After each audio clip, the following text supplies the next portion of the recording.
Let's bring you some business news now on the programme. Charles Pellegrin is joining us, and he's starting in South Korea today. The strike at Samsung Electronics is going to continue indefinitely, Charles. The National Samsung Electronics Union, which represents about 30,000 workers, or about a quarter of the company's workforce, made the announcement on the last day of a three-day strike this Wednesday. That three-day strike started on Monday. The union is organizing to obtain better pay and benefits. This includes a 3.5% increase in base wages, improved transparency in pay, and compensation for the losses incurred during this industrial action. It's also said it was forced to continue its strike because management has showed no intention of holding talks. The firm, on its side, has said it has engaged in good faith negotiations. The union first walked off the job in early June for the first time in the company's 5.5-decade history, and is hoping to have leverage over the company by disrupting production. Take a listen. Currently, several semiconductor production lines have been halted, resulting in the scrapping of many chips. Many union members joined the strike today, directly affecting the operation of related facilities and potentially causing significant losses for Samsung.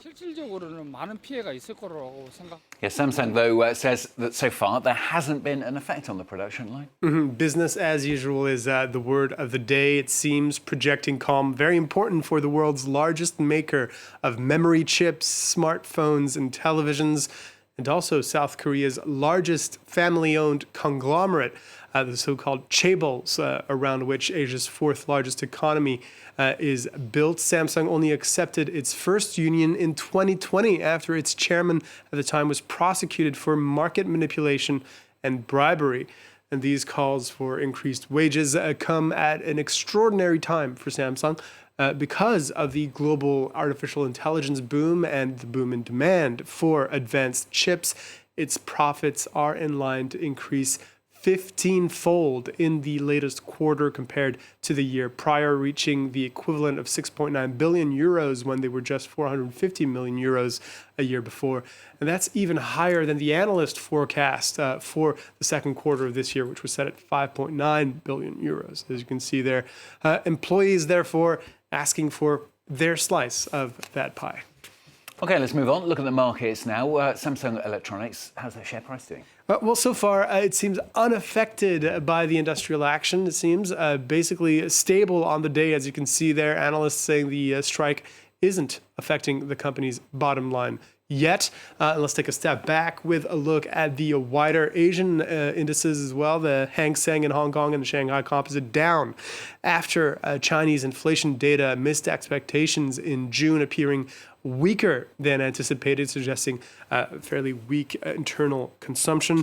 And in Europe, all major bourses opening slightly higher this Wednesday, with the CAC 40 up over 0.1%, the DAX in Frankfurt up over 0.33%. Concerns over the political situation in France subsiding, it seems, even as the CAC 40 closed the Tuesday session 1.81% lower.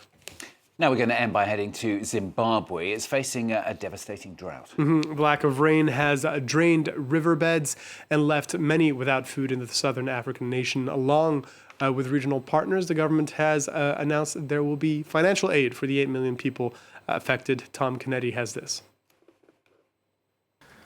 A bed of sand and a patch of mud is all that remains of Kapotessa Dam, which once provided the water vital for crops and livestock in this remote part of Zimbabwe. The dam dried up in May, meaning locals haven't seen their usual harvests. This year, the rains were bad, and the river is dry, and we were not able to work in the field. Poor rainfall, which is caused by the El Niño weather pattern, has led to partial or complete crop failure in most parts of the country, with a 40% poor standard of crop and 60% complete write-off. Due to the drought, some villages in the district of around 164,000 people have cut back meals to just 2 a day. From our screening, we are now seeing more cases of malnutrition.